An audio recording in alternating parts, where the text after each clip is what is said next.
के साथ रहने का नतीजा है। मैं अपने दिल की गहराइयों से अपने श्रद्धा सुमन अर्पित करता हूँ।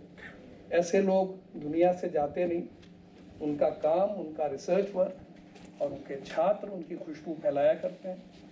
मैं इसी के साथ निवेदन करूँगा कि ये विषय। अब मैं निवेदन करूँगा सेन सिंह से कि वो आगे उनके एक आध संस्मरण सुनाए, क्योंकि ये भी उनके छात्र रहे हैं और जाते भी रहे हैं, उनके हालचाल भी उनके थ्रू हम लोगों को मिलते रहे हैं।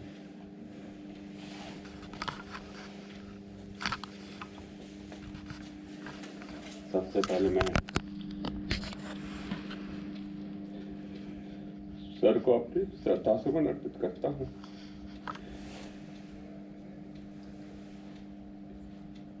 इतने सालों में बहुत कुछ सीखने को मिला। हम सबको पता है काफी दिनों से सर की तबीयत ठीक नहीं चल रही थी, लेकिन उसके बावजूद भी जब भी सर से मुलाकात होती थी, पिछली बार सर से सोमवार को, आज शुक्रवार है, सोमवार को मैं गया था, सर बहुत अच्छे नहीं लग रहे थे। मैंने प्रोफेसर उमाकांत शुक्ला को फोन करके बताया था कि आज सर उस तरीके से नहीं लग रहे थे जैसे हरदम दिखते थे। तब भी सर ने इशारों में बैठने के लिए कहा। मैं एक चेयर लेके बैठ गया, थोड़ी देर बैठा रहा, फिर मैं चला आया। उसके पहले हमें लगता है जनवरी लास्ट में जब मैं गया था, सर का छोटा लड़का एक पलंग पे सो रहा था, दूसरे तरफ सर थे। सर ने उससे बोला, गप्पी देखो हुसैन भैया आए हैं। जनवरी लास्ट की बात है। सर की आवाज़ में वही हनक थी, वही तेजी थी। हमें अच्छा भी लगा कि सर जिस तरीके से बोलते थे वैसे ही बोल रहे हैं। सर के साथ बहुत सी जगहों पे, हमें लगता है 95 के बाद से बहुत सी जगहों पे जाने का अवसर मिला। गंगा के मैदान में, हिमालय में भी, बिहार में भी, नदियों के किनारे किनारे। मैं, प्रदीप, उमाकांत शुक्ला, मनीष शिखा, अहमद अली,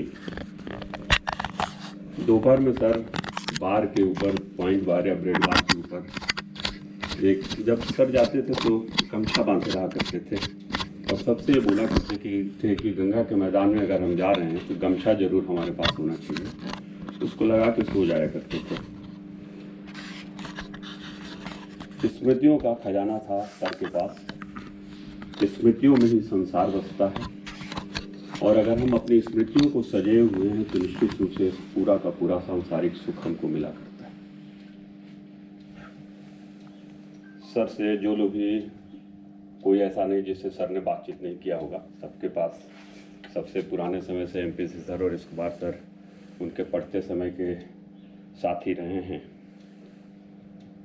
कोई ऐसा टॉपिक नहीं, जैसा विभूति राय साहब ने बताया, जिस पे सर का कॉन्सेप्ट क्लियर नहीं था।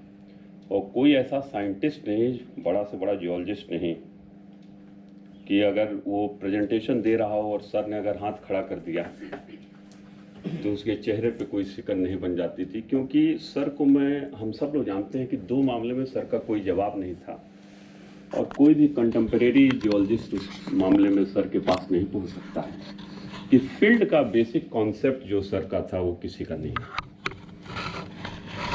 और कोई ऐसा एरिया नहीं, वो प्री कैम्ब्रियम से लेके और होलोसीन तक, जिस पे कि सर ने काम न किया और कोई पायनियरिंग वर्क न किया। सारी चीज़ों के ऊपर सर के अपने अध्याय थे और बहुत सी चीज़ें सर की अपनी हमेशा ओरिजिनल हुआ करती थी।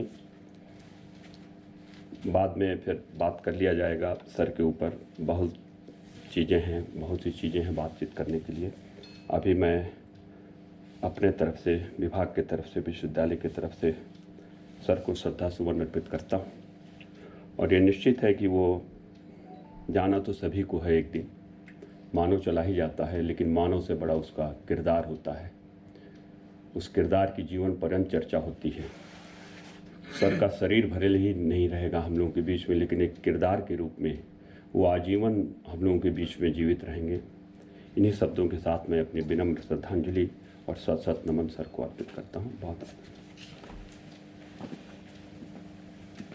मैं डॉक्टर कांगड़ी साहब को